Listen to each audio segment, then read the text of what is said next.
Breeze Nation, what is good? It's your boy Pat the Designer back at it again. We got the super producer Joel Holt in the building. Squad, yeah. It's not as exciting, but it's always fun. We got yurts in the chat though. Jay Grizz with a yurt, Raymond Bennett with a yurt, Matty Legend yurt. Shout out to y'all in the chat, man. Hey, we got a lot to get into on today's episode. Chicago Bears offense had some struggles today, but I want to talk to you about why that may work in the Bears' favor in the long run. Also got to talk about, again, Hard Knocks. There's going to be a lot of Hard Knocks conversation over the next few weeks. Of course, with the super producer getting his opinions out about it. Caleb Williams.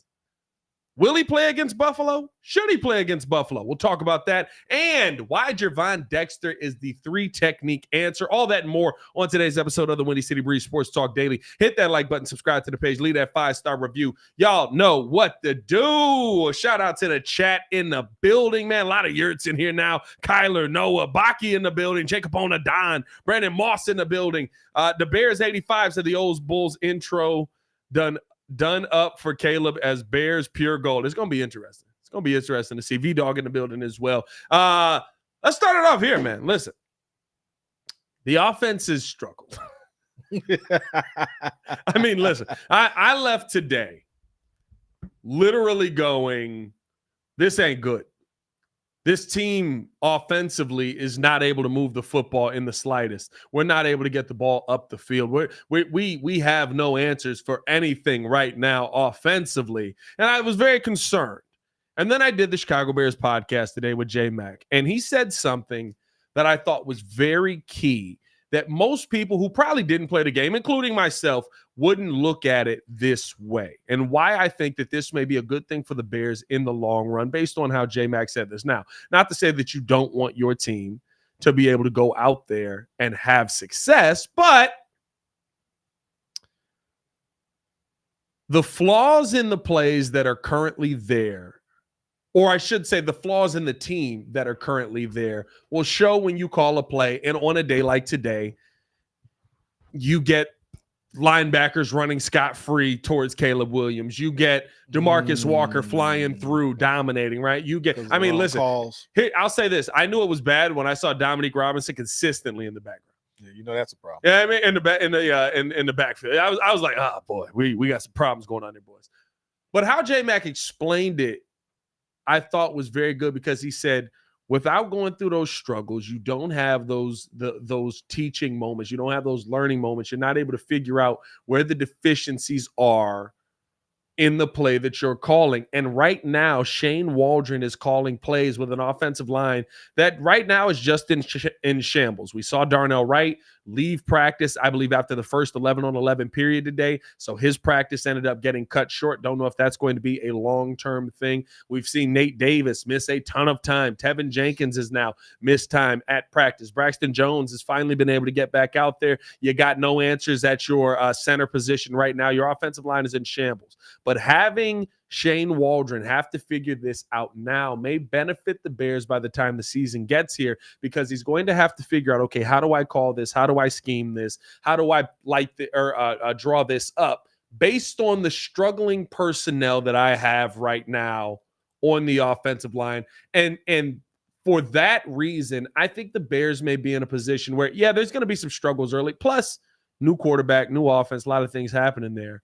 Yeah. But it may actually end up benefiting you when you get to the season, because he will already be prepared for that. He'll already be, right, at least in the right mindset to say, I've got to make sure I've got things planned out for a team that may not have its best foot to start the season going forward. Yeah. I think, but we've said this before over time, like, it's okay. I'd rather you go through this process now than if you haven't figured it out by the week 3, week 4, training camp, then we have problems. It's still fresh. We haven't put Caleb in to see him really do something against the real number one competition. Yeah. You got this practice coming up pretty soon with the Bengals, right? So that'll be next week. Next week, Thursday, I want to say. Exactly. So this week is key as you're trying to get those things figured out. It's better that it's now but if we keep having problems where it's like, because like you said, I don't want to see Dominique Robinson. Dominique Robinson, yeah.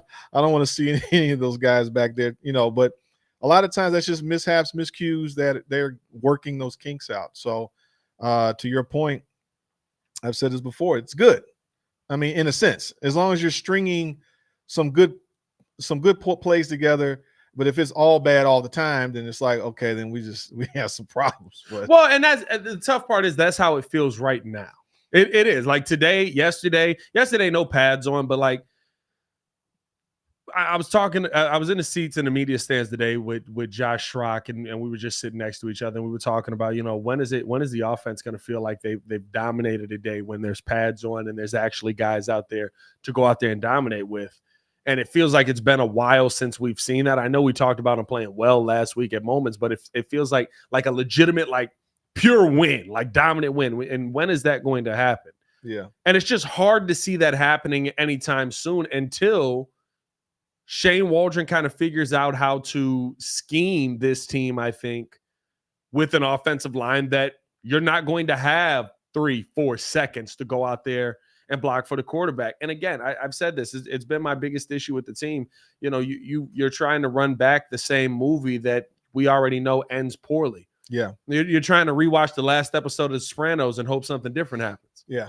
You know what I mean? And I think the fact that Shane Waldron is getting this now, it's going to be more of a benefit to him, which I think ends up being more of a benefit to Caleb Williams, because I mean, I'm not surprised by any of the things we're seeing. Heck, I would sit there and tell you that maybe even start to prepare for a life where Ryan Bates is probably your starting right guard as we start to head toward the season. Another day without Nate Davis out there, another day in pads without Nate Davis out there. Every time it seems like there's something where he's like, I'm going to get myself going, you see him kind of go the other direction. I just think that this is the world that Shane Waldron has to realize that he's walked himself into, and him experiencing that now is going to be more of a benefit in the long run, because one, make your decision. I mean, make your pick on the 5 guys that you want out there, even if they're not the best 5 guys. If they're consistently out there, that's going to benefit your quarterback in the long run. And 2, it shows you your deficiencies now so that you can find a way around them. You're still in my opinion. But you're still in this is year 1 of this offense, technically. This it's a brand new offense. It's a brand new offense. You have a couple holdovers from the last regime, but whatever this line is this year is not going to be what the line is next year. And so you're still installing your plays. You need Caleb to learn the system. Like, it's still very early. We got a question from V-Dog. He said, Pat, my question, shout out to V-Dog, by the way. Pat, shout out V-Dog. My question to you is, do you have enough trust and faith in Chris Morgan as the O-line coach to find an adequate rotation? Going back to what Thayer told you on the show yesterday, you seem to disagree. I trust Chris Morgan. I think that Chris Morgan is a good offensive line coach. Where I disagreed with, I didn't really disagree with Thayer about Chris Morgan. I think where my question comes in with this team is a talent level, right? I think that Chris Morgan can. Do we not think that when all 5 guys are out there, it's a pretty good offensive line? Yeah. We don't know what the 5 guys are. You know what I mean? Like, that's where the problem comes in. I can have the greatest coach in the world. Greg Popovich is a phenomenal coach. Yeah. Doesn't help you when you got freaking Jeremy Shohan and Devin Vassell as your 2 best players on the team. Now, you had Wemby in there. Things change a little bit, but you still need talent. Right. And that's the case in the NFL. You can be the best coach in the world. And yes, there is that old adage of, like, great coaches can take your players and beat you with your players. But at a certain point, it's about having talented players on the field. And when you're going up against what I think is going to be one of the better defensive lines, with some development that we've seen on this defensive line, and we'll talk about that as well today, like, what's Chris Morgan supposed to do when my starting center's Doug Kramer right now? Yeah. By the way, we got 100 in the chat.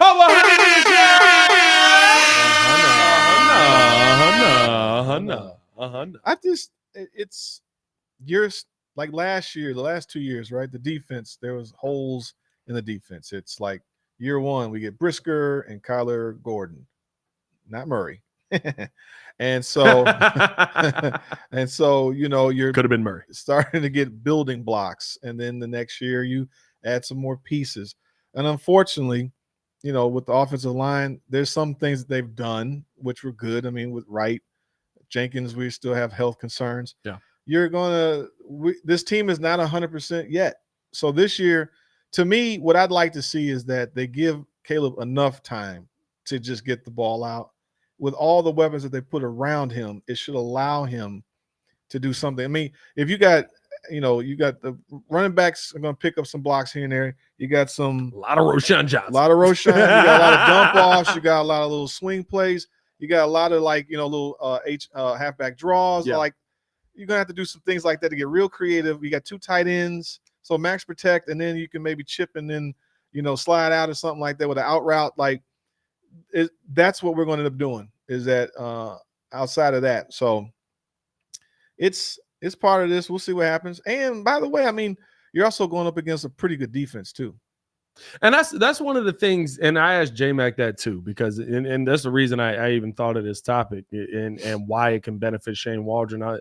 And I think I want to say, I don't remember who, maybe Crimson asked me or V-Dog asked me, one of them, but they said, is the defense looking good because the offensive line looks bad, or is the offense looking bad because of how good the defense is? Yeah, tomato. And it's hard. Not really though. Yeah, I mean, like, no, I mean, like, on one hand, six, is it that? Yeah, it's a tough question, even being there and looking at it, because you feel like this offense is slowly figuring some things out, but it does feel like, at least the last couple of days, this week feels stagnated to me. Yeah, like it just does. It feels like it's been a very practice happened a couple of days this week. You know what I mean? But we'll see kind of as we continue through this, as we continue through camp and stuff like that, because I would assume that we're done with install, but I don't know. So they may still be learning some things. The other thing that J-Mac said was it's very tough to break down, okay, how good or how bad does the offense look? Because if you're going through install, you're not scheming.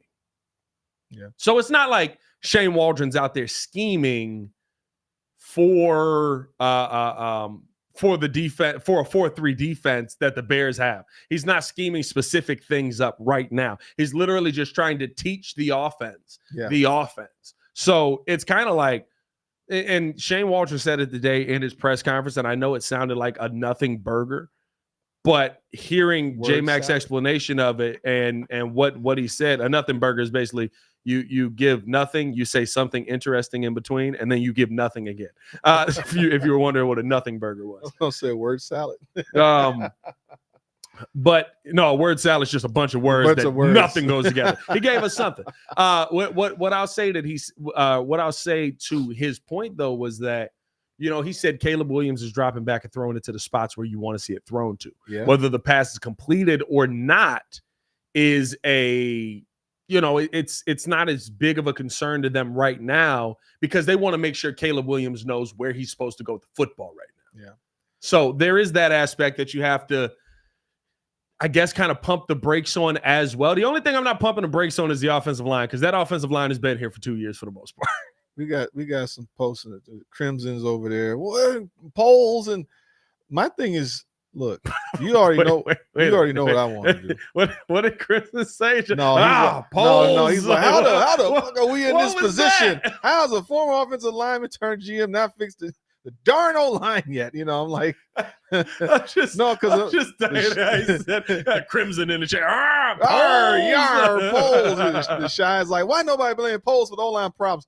It's like there's only so much you can't fix everything. Like, I'm encouraged. Well, look, imagine if we have these problems, and I like Justin Fields, but if he has some of the same problems he has in terms of processing, not getting the ball out, and maybe because we get a quarterback, like there's a great comment about how, like, Dan Marino, for example, amazing quarterback. They're like, man, he must have the best offensive line in the league. He's dying out there. He got the ball out. He will have the quickest release. Yeah. Now the knock is does Caleb hold the ball? So is that where all this training and everything that's going in, and him getting all the installs and learning everything, does that help the offensive line actually get better? look, you all know that I personally been on there. I didn't. You know what I wanted. You know what I wanted. I wanted Joel Holt. I didn't want Braxton Jones. You know who I wanted. I'm just saying. So I wanted to address the trenches more so. Center. But you can only do so much based off of the free agency class that was out there. There was nobody out there. I mean, even if you think about what 2 years ago, was it Mike McGlinchey? $60-some million down the toilet. They all, and that's what Orlando Brown Jr. That's what has really saved polls and all of this. And to me, it's like there was a clear answer. I think this season, if you went out and you got a guy like not Coleman Shelton, we got that guy. If you went out and got a guy like Connor Williams, I think that was a clear answer. Yeah. But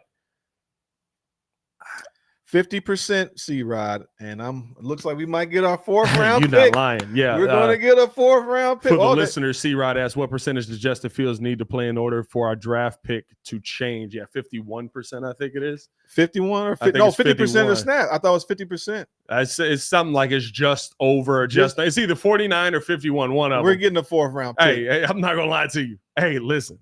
And what will be very interesting to see is we may get the chance to see what Justin Fields would look like with a decent offensive line and weapons. Brandon Ayuk. Because the Brandon Ayuk possibility that he goes to Pittsburgh. Yeah. But so this year may have a little bit more scrutiny on it than we thought. But I think at the end of the day, to me, when you talk about fixing the offensive line, addressing the offensive line, last year, he's kind of justified in not going after those guys because they sucked when they got into the season. Yeah. I guess this year, if Connor Williams sucks or he deals with injury, right, you'll feel justified in that. And everybody will sit there and be like, you wanted Connor Williams. Be like, y'all wanted him too. You can't. I don't forget things. But you could have addressed it in a youthful way this season. And that, to me, is the one thing that he didn't do I like Karan. Maybe it's addressing it in the 3rd, but it's hard to see that when he's not on the field. Of course. They did. The thing is, it's still a process. I think everybody has to kind of relax. Like, the media's doing Super Bowl predictions and all this type of stuff. Now, of course, we look at our schedule. It's just Nick Wright. Yeah, well, Nick Wright. But, I mean, a lot of people – I anticipate a good season. I'm anticipating the playoffs. Maybe we contend for the division title, maybe. But – I anticipate that Caleb's going to have a pretty good year. He's probably going to come out firing for a little bit. He might have a few rough games as he's trying to figure out as the season progresses. So as we continually grow and build this squad, Poles is patient. Like he's not going to. He's going to follow his plan no matter what. It's still a young man's game. Yeah. So like that's why I'm like, 31-year-old this guy. If you got a Hall of Fame type guy that's 31 and he can get 3 years out of him, great. But you're really trying to get somebody that you can get for 5 years, maybe 7. That's what I'm talking about. I'm just saying, like Connor Williams. No, because I'm saying Connor Williams in his 20s still. I thought he was 31. Is he 31? So. Was he 20? I may be wrong. I thought Connor Williams was like 20. We looked at somebody else that was 31. Connor Williams 27. Matthew Judon is 31. It was Judon that was 31. Matt Judon is 31. Yeah. And then we were talking about the guy from Cincinnati, the defensive end. I think I forget his name. He's 31 or something like that. So it's like it's still a young man's game. Hendrickson, right? Oh, Trey Hendrickson. Yeah. He's 31. Like you get excited because it's like, we can maybe make a move for this guy. He's building the squad out, and it makes more sense to build a team full of rookies with rookie contracts. Yeah. You got these guys for 3-4 years, maybe 5, and they're performing at a high level. Shout out the kid in the chat. He said, we haven't even seen what our team can really do. Let's get through preseason and say what's missing. No, we can see it. Yeah, we can see it. Yeah, it's the offensive line. I like it. That is legit. It's legitimately you see it today. I'm telling you, Dominique Robinson looked like Montez Sweat. Yeah. You know what I mean? Like versus the ones. But we Dominique Robinson is not good. But we have yak monsters. We got yak monsters. I hear you, but I can't say it's not a reaction to what might be missing. It's legitimately missing. You know what I mean? And that I think is where it makes Bears fans irritable because you saw that it was missing last year and it's still missing this year. But the one thing that I will say is this is the team that you're going to have. With Connor Williams off of the board now, who do you want? I missed it. Did he go to Seattle? He's in Seattle, $6 million. No money. But that means something. if we trust polls, matter of fact, you know what we haven't done. Where, you know, if we trust them, you know what I'm saying. Trust don't mean don't question. I do trust them. I'm just saying. In polls, man. we trust. We have a much better team. I still got that second round pick. I got these picks, dog. And Fields is about to get 50%. I'm about to get that full fourth credit rounder. of picks, baby. And Y'all know what it is. And I just converted all that money for DJ Hey, Moore. what a dog! So I got on all that, this dog. cash. Let me tell you right now, That's he how got 21 M's. But that's why I said that's what I said today on the Morning Breeze. Right? That was my point on the Morning Breeze with the DJ Moore contract and why I trust polls. I'm okay with you entering the season with the team you have. I'm fine with it. But know how to operate the team you have. And that's why I want Shane Waldron to see this. But if you have a coordinator that's only throwing wide receiver screens and can barely get a screen, you know, like, yeah, you know, it's going to take some creativity. It clearly, you know, we've seen some things where, you know, it's having a talent or being able to utilize the talent that you have. If you know that the talent on the right side of the line is a little bit better than the left, maybe you should scheme to do some stuff. Or are you creative enough to have some plays where you're able to trick a defense? Are you a capable coordinator? Yeah. Because you got to play the team that you field either way. And you got this young quarterback. So don't set him out there to get, you know, hit and killed if he's sitting there for 5 seconds or whatever. Like, you know, just, you know, don't do with the Mike Martz stuff back in the day. I mean, Jay Cutler, even though, you know, I would have liked, we like Jay Cutler, but he got his head beat in. He needed a left tackle. That's my concern. But you're calling 7-step drops though. Well, that's the problem. Yeah, when you're calling a 7-step drop, like he's smart. I think he can throw a 3. Was it Martz? He said Martz was playing Madden out there, bro. Yeah. He's calling 4 verts middle of the game. Yeah. You know, we don't need Greg Olsen. We'll get Brandon Malamalauna or whatever. But I mean, like, the idea is that, you know, I think this is a testament to see what type of, this is a real coordinator here if he's able to scheme for this, because you should be able to scheme around some of these deficiencies. Just don't. This is the play we're going to run, and this is what we're going to do. Well, and that's why I'm more confident in Shane than not, because of one of the changes that he's made, and we do got to keep this thing moving forward. I like Kid's comment here. It's a concern, but let's be real. We aren't facing multiple teams with our kind of defense this year. My only rebuttal to that would be Dominique Robinson won't make most defenses, and so. But if Dominique Robinson is consistently in your backfield, you got problems. Right. That is a problem. I like what Drew's saying. There's no scheme against your own team in practice. It's a talent physical game right now. And to a point. No, that's what I was saying. But you're literally just you're running the play. Exactly. Whatever plays we're installing, that's what you're running. And who you go against. I mean, if you're going against one of the best defenses that's happens to be your team, and then you go out against somebody else, it's going to be different. I mean, this is a group that has an amazing secondary. I haven't seen a secondary this solid in a very long time. I mean, like maybe the 49ers have a squad, you know, it's some good secondaries right now. No, but I'm just saying that not consistently. Caleb's not going against a defense like that all season. Oh no, he's not going to play against a bunch of them. No. You're saying that we play. Right. I'm just saying that who we play, he's going to end up playing against guys where it might be barbecue chicken out there for him. And then when it goes against the 49ers, that's going to be tough. Maybe the Packers is going to be tough. The Lions could probably maybe give them some challenge. Shout out Don Burr. I just saw Don Burr in there. Don Burr in the chat. Shout out Don Burr. But, you know, they're going to be games. Like, are we scared? Don't we play the Cardinals? We're not scared of them. I'm not scared of the Cardinals. That's what, I mean, play the Cardinals again? I think we play. Do we? We played the Cardinals last year. I'm just. We might. I could be wrong. I don't know. Well, no, we've got NFC. No, it's NFC. Because if we have the 49ers, we might have the NFC West. We definitely have the NFC West, actually. Yeah. Teams that we play. Here we go. Titans, Texans, Colts, Rams, Panthers, Jaguars, Commanders. We do play the Cardinals. November 3rd, play the Cardinals. Okay, that's what Patriots, Packers, Vikings, Lions, Niners, Vikings, Lions, Seahawks, So the Vikings are a problem because old boy blitzes all the time. The 49ers are a problem.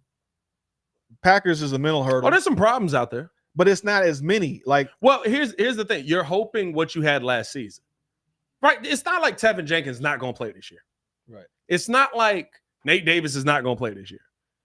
Your hope, but what concerns me is that you're hoping that they play the right half of the season again. No, I'm You know not what I saying. mean? No, Like, I'm not it's- saying that. What I'm saying is, as this young man develops into a quarterback, he doesn't necessarily get the kitchen sink thrown at him week one.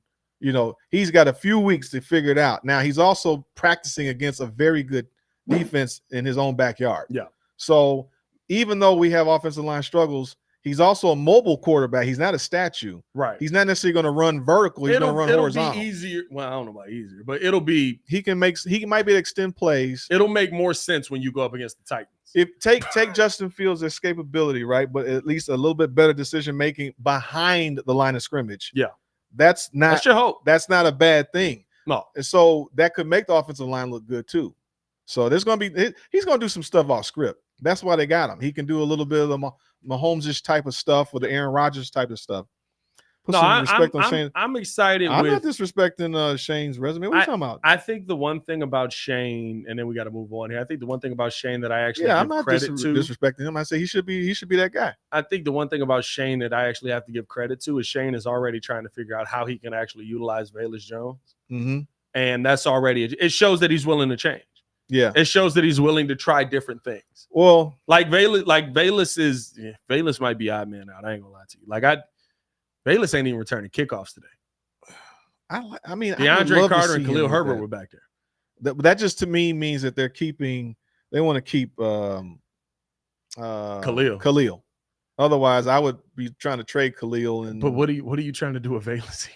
Well, I don't know. Are you trying to trade Velus as a running back? You're not. Well, yeah, he has the ability, I guess, but whatever. And it's J-Mac talked about this today as well. Like the kickoff rule now is almost more like a running back trying to run through the offense and defensive line. Yeah, because it's so you catch the ball, they crash, and it's not like you're trying to avoid a single guy. You're trying to break through a line. So we'll see what ends up happening, man. Let's keep this thing moving along. Hit that like button, subscribe to the page, leave a 5-star review. Y'all know what to do, man. Oh, that's the wrong one. I was gonna say, oh no, that's the right one there. Ain't that what you had too? I thought I just. What'd you have two there? We can run down this. I mean, the board matches up with it. There it is. Hard Knock Reaction. Oh, there we go. You had the wrong Hard Knocks on there. Nice knocks. I mean, most people have heard my Hard Knocks reaction to this point. I did the show, of course, this morning talking about Hard Knocks. What were your takeaways from Hard Knocks, super producer? Man, we don't care. No, I'm just playing. I kid.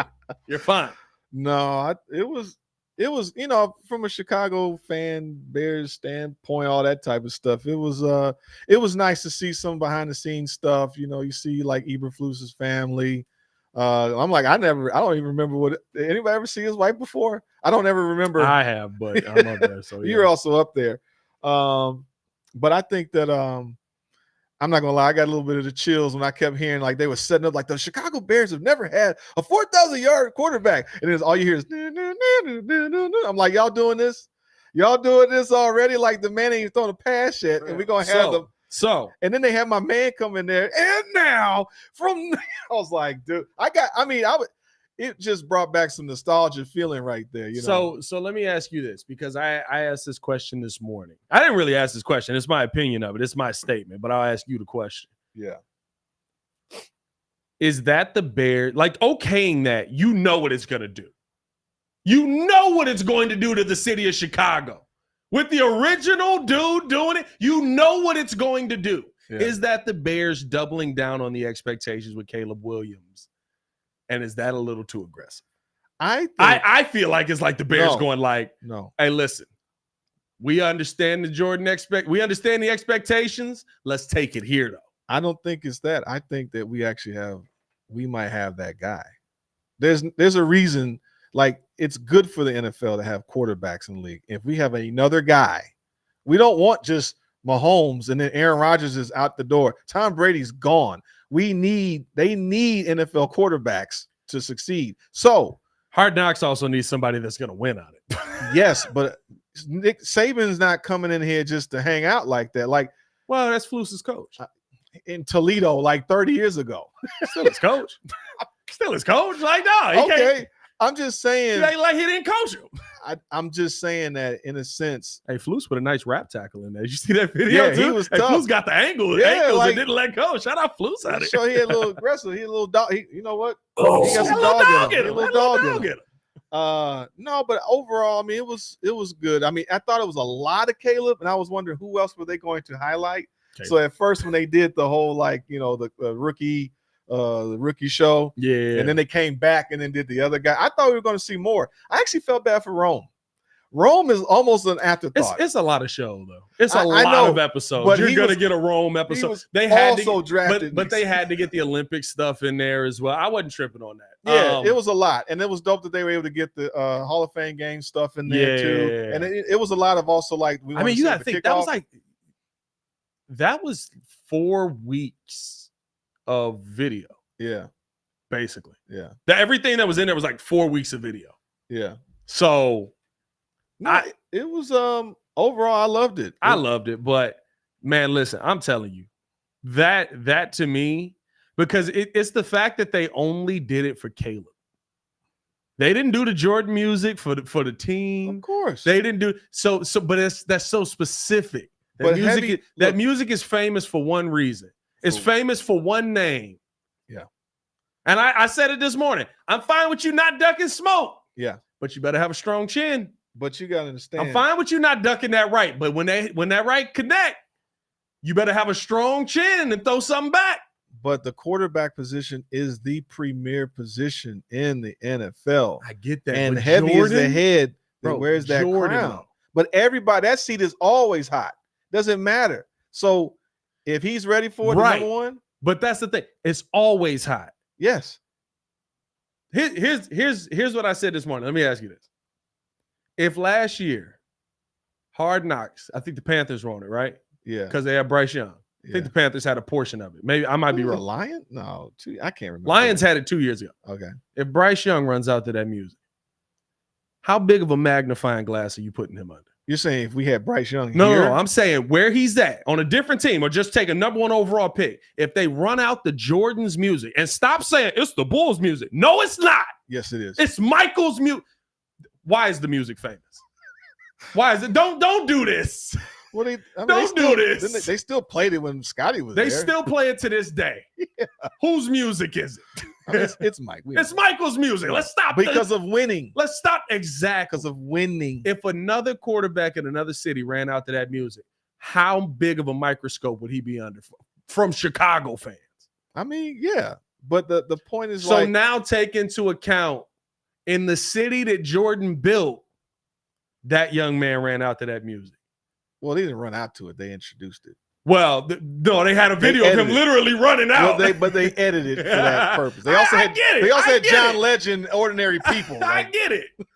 But I'm just saying. Why you picked that song? I don't know. That was a weird song. And they didn't know the words. Didn't even know the words. Didn't know the words. I know the words at least. Like my man Aiden Hutchinson, he killed Mike a couple of years, right? Yeah. Billy G, the whole that's the moment you're supposed to do. Yeah. It gotta be I wonder if J-Mac said they probably gonna make him do that a couple of times. Like he gonna have to learn the words and come back in there and do it again.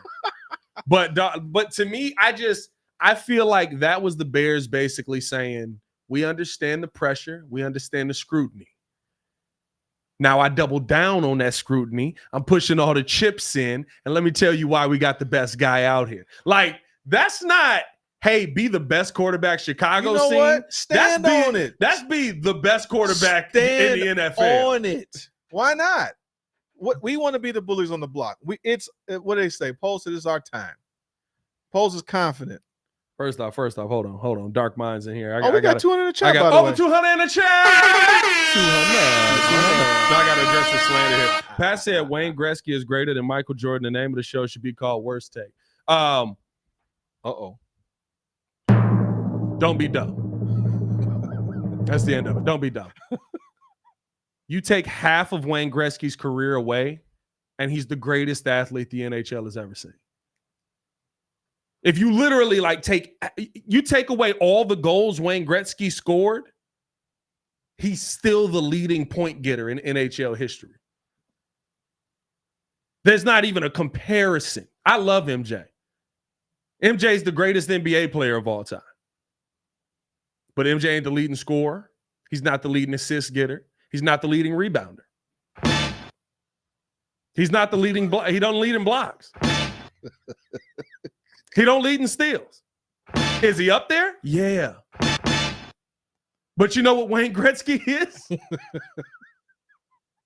If you take away 90% of his career, he's still the greatest NHL player of all time. Let's stop it, dog. Let's stop it, dog. How about worst takes, bro? Let's stop it, dog. The Bears 85. Heck yeah, I remember All Stars. I do remember All-Star cartoons. That's hilarious. Michael Jordan and Wayne Gretzky. No, you were not alive when this came out. It don't matter. They showed the same cartoons. It doesn't matter. They did reruns. They showed the same cartoons for 40 years, I Joe. remember when it came out, man. It was like, yo, this is a great. I remember. Yes, I remember that, man. They showed the same cartoons for 40 years. I also watched. You saw it on YouTube. No, I watched it on Cartoon Network. I also watched Optimus Prime die, and my childhood was in shambles. Like, why'd they just kill this dude? What's happening right now? I was in the theaters when that happened. It was like, what? Hey, bro, it was wild, bro. You got the touch. Hey, bro. Hey, bro. But no, I like, talk about horrible take. No, he's ridiculously great. Like, let's stop it. He's like the Kareem. Wayne Gretzky is the GOAT combined of his sport. So. I would go Gretzky, Jordan, Brady. It's my top 3 GOATs. I'm not getting this conversation. That's a great conversation. The GOAT of GOATs? Not right now. Where's my man Dave Sidnor's on there? Oh, God. He's talking about he's our generation. Now he's trying to get LeBron GOAT stat. Stop. I love LeBron. I do. I don't hate LeBron. You kind of hate LeBron. I don't hate LeBron. You kind of hate LeBron. Not really. Anything LeBron does where I'm like, that was pretty impressive. You like, Michael did it back in 86. Like, wait a minute. All right, dog. That's true. It's not the issue. It's more about the self-proclamation stuff. I do get that. It's the show of it versus really Mike coming, him able to deliver at the highest moment, at the greatest moment when the lights was on, for the most part, most of his career. That was my issue. But anyways, I think though, like, right, when you have the conversation on how Hard Knocks is set up, I'm excited about it. At the end of it, I'm excited about it. And yeah, I get it. And I think that the Bears are doubling down on the pressure. I think that they're all in on the pressure, but I also think they feel they got the right guy. When you watch that first episode, it was all about developing a quarterback. Yeah, I like how they did that. It was all about developing. But it was a little bit of foreshadowing and setup. He's struggling now, and then it's going to get better later. He's been decent for the reports are that, yeah, he's had a couple missed throws here. I really liked how that was all of it. So, like, that was all the way up to last Sunday. But I like how, like, Nick Saban told him, like, look. Or last Thursday, I guess I should say. He said, I stand behind the quarterback, and then I talk to them. I don't necessarily berate him in front of all the other players. He's like, I want to see what they saw. I like that type of stuff because what you're seeing is, to your point, they're showing how, like, first of all, the biggest knock on the Bears for the last 40 years, they don't know how to develop a quarterback. And now we have an organization that's totally different. Yeah, the McCaskies own it, but this is a whole new regime here. And now you got a coach that's learning from picking the brain. And I'm sure he's talked to other coaches too, but they're learning how to coach a quarterback. They're putting a system in place for this quarterback. And it's a modern system, not just some old whatever. And we just kick the tires on this other guy to figure it out. And, we run down to the Buick and turn left type stuff. Like, we have a modern NFL offense. And that's always been my biggest thing. Like Nagy teased us because it was like, finally, we look like we have an offensive, formations out here, and we're doing something. We're tricking the defense. And then when he lost that one coordinator, I think that went back to Oregon or something like that. I forget who that guy was.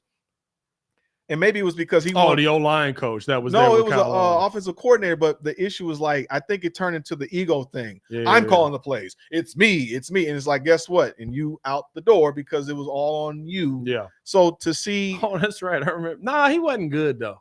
The coordinator, the one coordinator, he was okay. Not Laser. He wasn't good. Not Laser. It was I was another gonna say guy. Bill Laser was who I was thinking. It was another guy. I think he went to Oregon. It was another guy. We just lost everybody to Oregon apparently. But either way, my point is that it was showing that we are focusing on developing this quarterback. We want this quarterback to be great. We expect him to be great. So the Jordan foreshadowing with that, showing him go through the rigors of training camp, and then on top of that, the coach learning how to be a better coach, because that's been our thing too. Like, we all wanted him out the door. We all wanted Eberflus gone. 100%. I liked how they hooked him up with his, showed him his glow up and stuff with his wife, and and then he got the team barber, whatever. Like, and it's funny, he actually looks so much younger because he looked weathered. Yeah, a beard to mess you up, dog. No beard to throw you off. Shout out to KO. Yeah, Mark Helfrich. Shout out to KO Sports. Helfrich. That's he right. was. Yeah. I swear, when he was here in the beginning of the Nagy era, we were looking good. Then they had an issue. He's gone, and then we're stuck with like Laser and this boring offense and all that type of stuff. So, anyways, yeah, I had overall loved it. I thought it was a great show. It's a great start. It was a really good show. Some of the pandering of the Chicago style and the touristy stuff. Like, I haven't had a deep dish pizza in God knows how long. I swear, I love the fact that they think we eat deep dish pizza every night, bro. First off, if we ate deep dish pizza every night, y'all should be impressed by how slim we are. You ain't lying, man. First of all, it takes like 45 minutes to get it. Like, now a shout out. They had I work for the Chicago Architecture Center. So we do the boat river cruise tours. Yeah. So my boat, they were on our boat. Cruise. That was on our boats. Oh, okay. Yeah. So if y'all, shameless plug for them. I didn't say they didn't pay us for it. Yeah, they didn't get paid. I guess they paid you for it. They do. Technically, they paid you. So that's our boats out there. So it's good to see that. Technically, they paid you. You bought camera equipment. They paid us. Yes, it kind of works. Yeah, that's how it works. But no, it was good overall just to see, a little bit of the, they tried to kind of go back to harken the days of the old, the old Bears and stuff like that, Hallis and all that stuff. So it was cool. Just nice editing. I liked it. I'm looking forward to seeing what next week's look like. No, for sure. I'm very excited about it. I think the Bears are, listen, they're putting a good product together for this show to hit on. Let's keep this thing moving along, man. Appreciate you guys tuning in, showing love. Hit that like button, subscribe to the page, leave a 5-star review. Y'all know what to do. Make sure that y'all hitting that like button if you're in here, man. On the YouTube side, we got 140 in the building. On the Twitter side, we got 79 in the building. Hit that retweet button over on Twitter as well, man. Definitely helps. 139 in the building, 42 likes. That's crazy. What else we got? What we got next? What we got next, Joe? What's next on the Should or will Caleb play in Buffalo? Ooh. This is a tough question. It's a tougher question I think most people think. Yes, I want him to play. I want him to play a series. But Buffalo can hit him. You can't put him in bubble wrap. No, I know, but I'm just letting you know. I'm just letting you know. If you didn't want to play him in a Hall of Fame game, I wanted to play a series. Hey, I'm glad he Buffalo didn't know can hit him. And here's the tough part. I think he needs more than a series. You have an offensive line that's a hodgepodge group of guys being put together. I think you need to be out there for more than a series. You need to learn how to scheme against a team that is actually okay with hitting your quarterback. You don't want to get him hurt. You don't want to risk him getting hurt. But I do think that hit. No, but what I'm saying is, right, Buffalo's going to, if you're putting your ones out there, they're putting their ones out there. Right. Their defensive line versus the version of our offensive line. He may have escapism. He may be able escapism?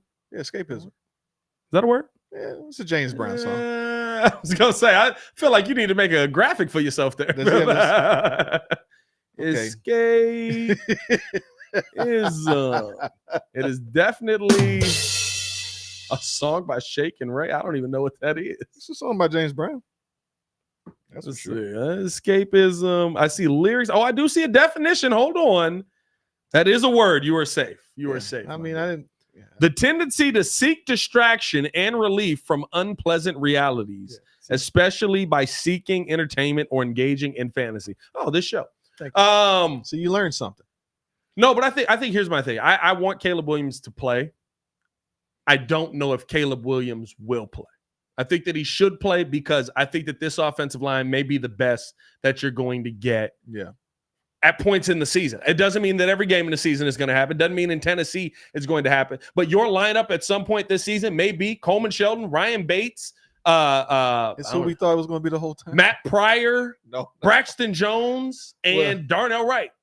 It may really be that. Wait, what's going on with Tevin though? I thought they say he came back. He was injured and came back.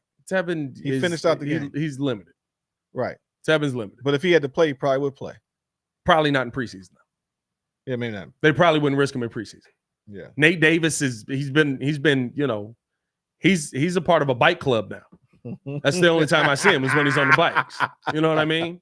Right tackle Darnell Wright, he ended up leaving early today, dealing with some injuries. So, like, I just wonder, do you need to put Caleb out there, even if it's behind a makeshift offensive line, knowing that at points this season, he's going to be behind a makeshift offensive line? When does Kieran play again? Nobody knows. But there's no timeline update he's on the Karan. NF whatever list. He's on NF5, but there's no timeline update on Karan. We've asked Flus about this a couple of times. Flus basically said, yeah, I mean, like, the best update I can give you is that he's okay. He's moving in the right direction. Raging Oracle is raging right now because someone lying. Either this defense isn't as good as it seems, or this O-line isn't as good as it seems, or both. Someone lying. Well, I don't think anyone's lying. Is he beige? I think that we've all said that. I know, but I feel like the offensive line isn't as good as it's supposed to be because I feel like he's raging right there. There's no guys out there. You know what I mean? Like, it's not as good as it's supposed to be because Matt Pryor's in. It's not as good as it's supposed to be because we're getting Jatir Carter snaps. You know what I don't want to see this season? Doug Kramer. If he dies. Luigi said if he dies, he dies. Don't want that. That'll really throw off the season if he dies. You know what I mean? But no, I think that he should play. I think it makes more sense for him to play in this preseason game because it's going to be realistic. He's got to get some game speed, man. Does he? Look. But you got to take into account this team, though. Hold on. If he gets out there, hold on. Or he gets out there. If the line doesn't look good, then you yank him. And then you play him week 3. Well, he's not, but I get it. But at what point are you just pushing it off? At what, like, you have, this is going to be something that's going to show its head again. Right. It's 17 games in the season. There's no point to keep pushing this off. But my point is, what are you hiding from? Because it doesn't, we don't want him stacking any losses because of some miscues on the offensive line. He needs to understand and see the speed of the game. So if that means that he only plays, if it's too bad because the line can't hold up, then you take him out. We're going to just try, we're going to play him for a few series, see how it goes. And that's the tough part too, because like I feel like you're at the point now where we're in game 2, and that's hilarious. We're in game 2 of preseason this Saturday, and Caleb probably needs to play like a quarter. Yeah, well, and he's probably going to play a series. They probably do a quarter. Was it 2? 1 quarter, 2, and then 3. No, it's 1 quarter, 3 quarters, and then they're not going to play anything in the 4th. He won't play. He will play 2 series, maybe. They might be. Who knows? He will play a quarter in the 3rd game because they count the joint practices as a game. Yeah, so they got a joint practice versus the Bengals. Yeah, and then he will play. He won't play at all in the 4th game. But here's my thing, and Tommy Waddle was talking about this. I think Pep Hamilton was talking about it with him as well. And man, I saw Big Cat Williams up there today. He's still large. That's a big dude. That is a large human being. So tall. I've seen him years ago. Ridiculous how big he is. He had like one of the first Hummers, and he looked. Of course he did. And it was a regular car for him. He was still big. He's a giant person. I think he's like 6'7". Bro, he's probably like 380 pounds. He started laughing and put his hand on my shoulder, and I was like, "Don't hurt me." Yeah, I mean, it was that kind of feeling. He's a big dude. But when you talk to the players, I think that they have a similar mindset. And the former players, right? J-Mac has kind of been in the same vein. There is value in going out there, getting in a huddle, setting up a play, not false starting that play, or delay of gaming that play, which seems to be 2 issues that the offense continues to have, and then setting that play up and going out there. Even if you go out there and you go run play, play action, and play action is going to be a rookie quarterback's best friend, a good run game and play action is going to be a rookie quarterback's best friend. Even if you do that for a drive, it's him setting things up in a real game scenario. He hasn't done that. Yeah. He probably hasn't called a play in a huddle since high school. Yeah. So you gotta the yaw was weird. What was that? Yeah. What was Come on, bruh. Hello. like that? Oh, it No. was a double flag. No, you know what? That was a double flag. You challenging that one? Definitely Yeah. challenging. That was not I questionable. don't like the questionable. yaw. But no, Yeah. I just think that maybe the coaches are trolling us and the injuries are smoke and mirrors. They are not. I wish. Bro, when I tell you, when you looked over at the bike section today because of how many people are banged up. Now listen, it's 3 weeks into training camp. Everybody's banged up. This group is just much more cautious.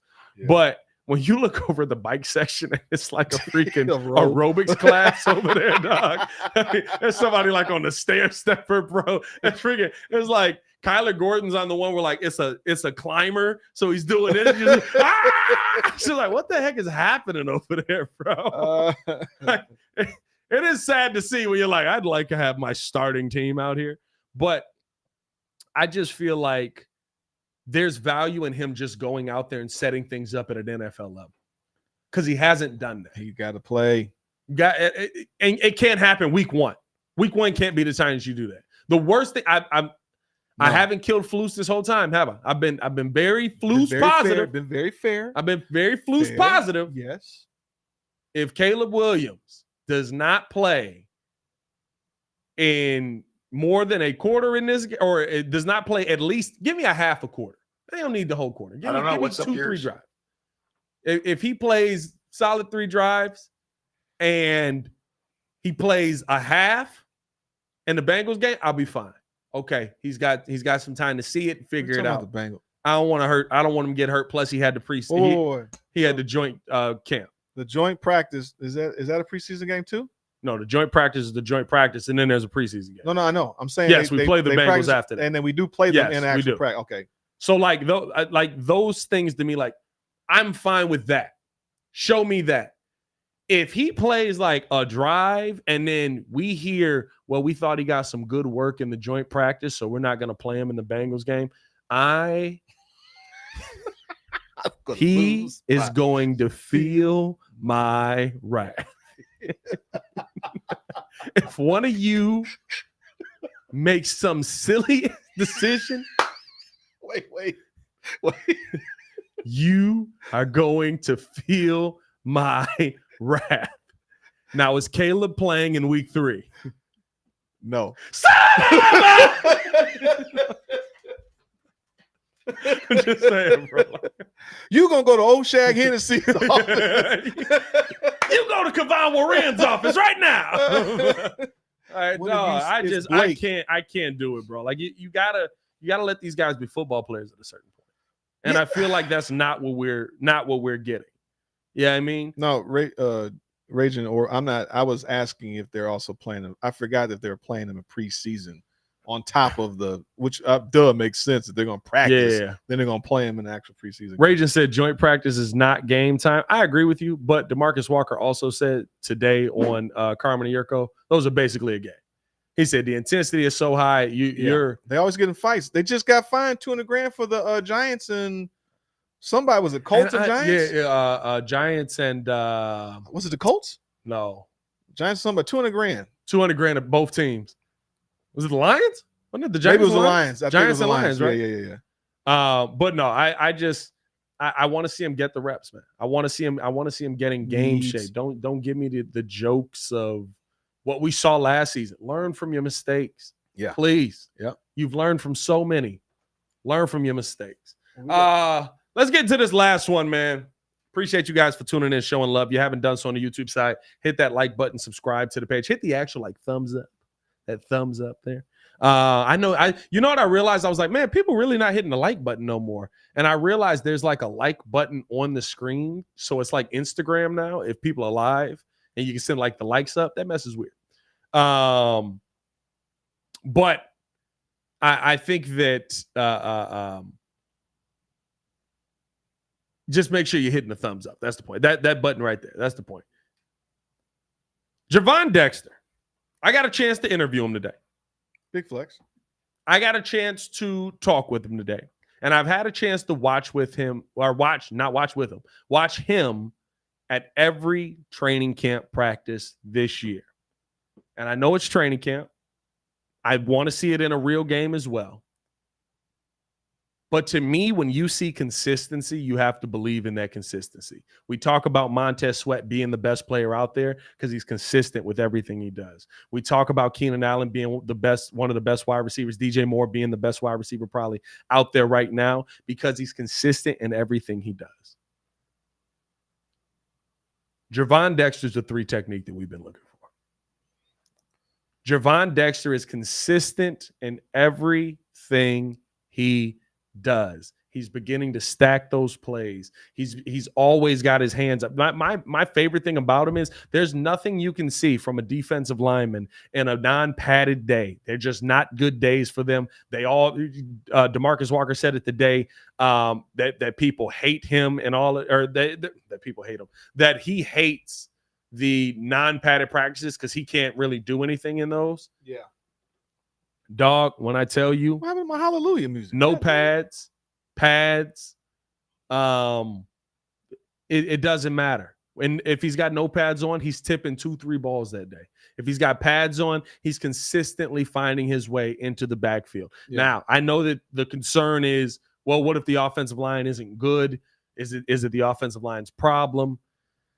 I think that plays a part into why he's so often doing that. But the things that you can tell, even without the offensive line being involved, his knowledge of when he needs to get his hands up, his knowledge of when he needs to take off, how he needs to get off of the ball. He's faster, he's slimmer, he's stronger, and he gets the system. Now, I'm gonna tell you this right now. I'm tall enough to claim 6 feet. And that's why I say claim. I'm probably like 5'11 and a half or whatever it is, but I'm tall enough to claim 6 feet, right? So what I mean by that is I am above the average man. What's the average man? Like 5'9"? Yeah. 5'9" in America, something like that. I'm above the average man. Dog, that mug is towering over me in that picture, bro. There it is. I don't know why I didn't load up first. I just listen. When you look at how he's moving, how he's attacking, his mindset, his knowledge of the game, you can tell all those things have improved.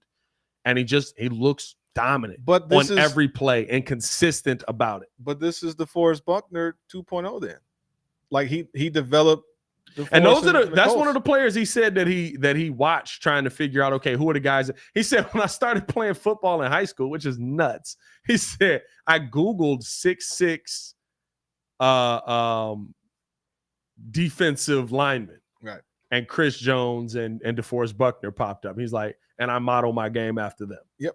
So that gets me tingly as well. Yeah. But the thing is, so we were saying with Dexter, if he actually becomes that disruptive force, the 3 technique that we're looking for, we like Billings, right? And we have Sweat. So then we were, if anybody had listened to the DeMarcus Walker interview earlier, he was saying how like last year he was dealing with a calf injury, right? Because he's really like a 7-sack guy, 6-sack guy. He had one hot season. He's been a 4 or 5 sack guy. He had a hot season of 7. Yeah.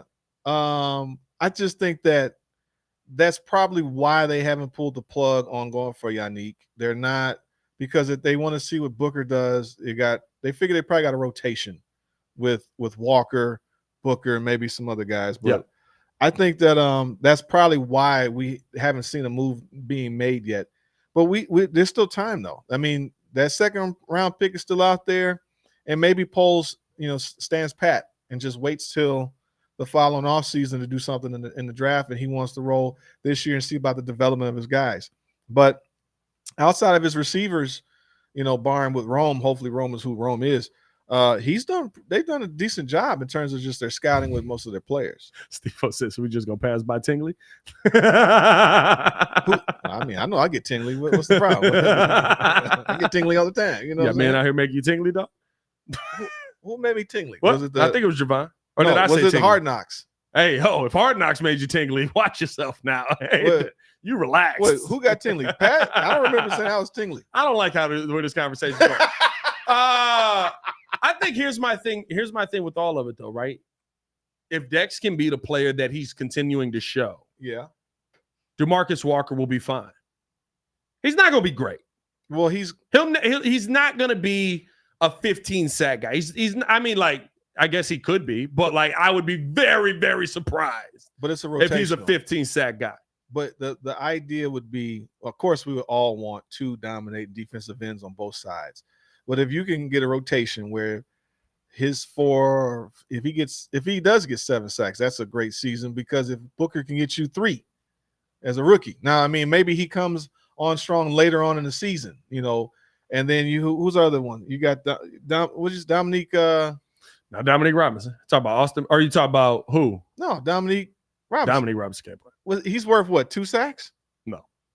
0 sacks. Yeah. We got to look that up. He got a sack and a half last year on Trent Williams. There you go. Was that 2 years ago? That might have been 2 years ago. Yeah, Dom Rob can't play. I mean, I'm not. It feels like you're trying to say Dom Rob can play. I'm saying about having Sweat on one side makes Sweat. Yeah, sorry. Having Sweat on one side makes it easy because you got at least 12 sacks, somewhere in that range. If Walker, I mean, that's what Yannick was supposed to do. He's supposed to give you like 8 sacks. So, which is okay as an average defensive end. We want double-digit sacks. But if we can get a rotation of guys that can do something, that'd be great. Because if Dexter ends up becoming a monster that we hope for him to be, it may not matter. And that's my point, where you look at DeMarcus Walker, you look at Montez Sweat. You know what Montez Sweat is going to bring.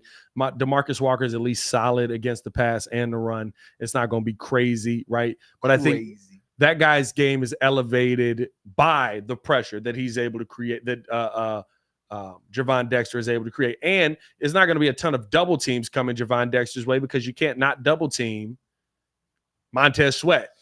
So DeMarcus had 3.5 sacks last year. Sweat technically was 6, but you count these others from Washington. Yannick had 4, Gervon 2.5. So the idea is that if Dexter, you would want, like, if you can get 7 sacks out of the 3 technique position, that would be amazing. If you're all pro, it's like Donald said his goal this season in the Chicago Bears podcast interview is 8+ sacks. Right. If he wants 8+ sacks, you get 8 sacks out of the 3 technique positions. Yeah, great. Listen, I'd love it. My expectations aren't there. What I want to see is, hold on, let me put the serious music on. My expectations. Yeah, we know what your expectations are. Cool. And now the starting lineup. Playing the Jordan music, sitting there like, oh no, nobody in Chicago is going to be upset about that. Yeah, all right. I didn't say that. I'm just talking about, like, that was all the comments I was getting this morning off of that video. People were like, I think you're making a big deal out of this. I was like, it's not. Like, it's Michael Jordan's music, guys. Like, yeah. You can Google Michael Jordan music right now, and I bet you that pops up. You know what I mean? You saw that clip where he's in Monaco. Why you just got basketball? Why you got Kyrie Irving highlights just playing on the thing? I'm switching the page. God dang it. You seen that clip of Mike where he's somewhere and somebody's playing the music while he's sitting down at dinner? Like, yeah, he might be at Monaco or something like that. They were playing it, like the mariachi band was playing it. Yeah. But no, I just, to me, the thing that I really want to see out of Dex this year is just consistent pressure, consistently pushing the pocket. So based off just some numbers with if Flus was, I forget what years Flus was there. If he was there from 2020 on, DeForest was getting 9.5, 7, 8, and 8. So eight sacks might be what he should get. So there's our sacks we were missing from Yannick. Yeah. And then if we're able to get 5 or 7 out of the thing is, I agree with Steve-O. If he get 8 sacks, pay him before he get out of hand. I agree. If he have an 8 sack season, you know what I mean? Let's go. But that means you're looking at that's Pro Bowl. You're looking at 60s, somewhere in the range of 70 to 80 tackles and 8 sacks. That's really good. Yeah. And if Billings, I got to see what the the nose tackle position was, but overall though, you need to see that jump. We have to, otherwise we got to we got to go back to the drawing board. Yeah, because I tell you what, Zach Pickens ain't it. What if Zach Pickens looked horrible? First off, he's had the quietest camp out of anybody. Yeah. He's basically not been talked about. Yeah. And then he got into the Hall of Fame game and was just getting absolutely manhandled. Yeah. Like I was a big Zach Pickens guy, but it looked bad out there. So I don't know. I don't know. What Maddie say? Maddie Legend said if you Google it, it pops up as Michael Jordan's theme song. Okay. You know what? I'm going to give it to Mike. It's Mike's song, dog. Yeah, you're right. Yeah, I know. It is. Hey, man, we appreciate y'all tuning in, showing love. Hit that like button, subscribe to the page, leave a 5-star review. Y'all know what to do. Let us know your thoughts on Gervon Dexter. What kind of jump do you expect him to take? Raging Oracle says we are tripping hard. It's an unrealistic jump. 8 sacks is a little unrealistic to me, but I mean, maybe not, right? Listen, he if you play the scheme like you're supposed to. Well, and that's the thing, right? When you see him, that is different. You're also basing half of what you saw last season on a guy who was trying to flip his brain from a 2-gap system. Right, learning how to play that. He was trying to learn how to play the system and like literally just trying to relearn how to play the system that allowed him to pass, learning his moves, because there's moves in a 2-gap system that just don't work. And so you've developed all these pass rush moves that got you on the radar that now don't work because you're not playing in that style of system. So I think that really that's where, like, I base it off of what I saw in the second half of the season. He definitely looked a lot better. He didn't look great. He looked a lot better. He was making some impact. Now, I'm telling y'all, I want to see him in the preseason game as well. He looks like somebody who's going to be a consistent force for the Chicago Bears team, and that excites me, man. But hey, hit that like button, hit that subscribe button. Appreciate you guys for tuning in and showing love. We're gonna get up out of here. We'll be back at it again as always tomorrow. I don't think we got any crazy news coming you guys' way. Nothing yet. Oh, I do. Oh, there's some news. Actually, tap in with the Morning Breeze. We're doing that now. That's going to be coming back probably 3 days a week right now, Monday, Wednesday, and Friday. Just for right now, there's some news that'll be coming down the pipeline sooner that may change that. But tap in with the Morning Breeze as well. We're up early at it. For all our blue-collar workers out there, if y'all want to, ride into work and listen to the sultry sounds of the Windy City Breeze. I tell you, somebody said, I said this on the show this morning. I tell you, somebody said, they were like, hey, Pat, what's up, man? I go to sleep to you every night. I was like, thanks, dog. He's like, no, I ain't mean it like that, dog. I mean, like, I ain't mean it like that. When I lay down, I watch you. This is for people high on decks, like he gonna compound V. I don't know. But hey, man, hit that like button, subscribe to the. That was a weird thing to hear at training camp. That's the weirdest thing I've heard so far. I go to bed to you. No, he literally was like, no, I mean, when I lay down, I watch you. What was that? Hey, man, for the super producer, Joel Holt, it's your boy, Pat the Designer, back at it again. Y'all stay safe out there in Chicago. Bear down, one love, see red. Go Cubs, go. The White Sox got to win. Yay. They lost 21 straight, but they did not lose 22. Hard Rock Hockey